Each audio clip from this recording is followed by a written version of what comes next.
аеосуз күрөштү жүргүзүшүбүз керек коррупция менен. Ош облусунда көрсөткүчтөр начар. Мына ачык айтып коеюн. Ош облусунда коррупция менен күрөшүү көрсөткүчтөрү начар.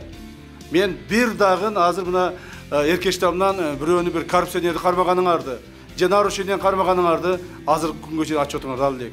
Эң негизги коррупциялык элементтер түзгөн ушул биздин өткөрүү бекеттерибиз. Ош, мына эркештам, тигел Нарын, Торагар. Могул жерде мына достук боюнча тигел эмедеги Өзбекстан менен өткөн достук боюнча укмуш көп, нареканий көп. Кайрылып атышат. Мен бир нече жолу айтканмын. Бирок бүгүнкү күнгө чейин эч кандай результат жок. Ошол достукта таможниктер, биздин чегарачылар жана башкалар кошулуп алып туруп, кирген чыккан адамдарды кыйнап, ошолордон толук бойдон ошол баягы коррупциялык элементтер түзүлгөн. Ошолорду разрубать этип, түп таарынан жок кылып, эч ким силерди токто деп айта албайт. Мурдагыдай эмес.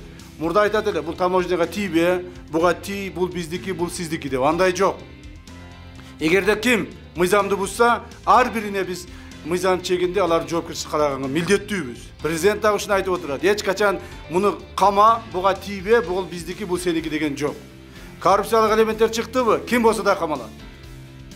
Действующий болобу, ушуга чейин иштеп кеткен болобу, мамлекетке зыян келтиргендердин баарын камаганга, жана алардын жоопкерчилик таттырганга биз милдеттүүбүз. Мына ошону иштешибиз керек. Ош облусу боюнча мен дагы бир жолу айтып коеюн, ушул багыттарда жакшы жыйынтыктар, результаттар жок болуп атат.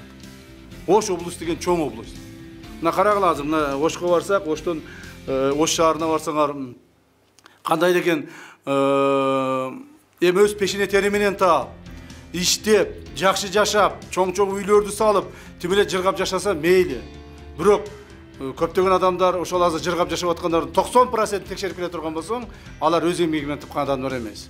Мына силер каерде жашап атасыңар азыр? 2 комнаталуу, 3 комнаталуу үйлөрдү, мамлекет берген үйлөрдү эптеп жашап атасыңар. Же болсо квартираларга чуркап жүрөсүңөр. Ошол эле мезгилде бир коррупционер жашап атат, үйүнө кирсең, үйүнүн ичи музей. Бизде андай чоң разница болбош керек. Ушул нерселерди бардыгын мен дагы бир жолу мына силердин алдыңарда тапшырманы коюп кетемин. Ош облусу боюнча иштерди биз күчөтүшүбүз керек. Эгерде ушундай болуп, жылдын аягына чейин дагы результат болбой турган болсо, жылдын аягына чейин дагы ушундай эле теп менен барып, сен мага тийбе, мен сага тийбейм менен жүрө бере турган болсоңор, анда мен чара колдонууга мажбур болом. Ушуну жакшылап караңыздар, ушуну жакшылап өзүңүздөрдүн жумушуңуздарды колдонуңуздар.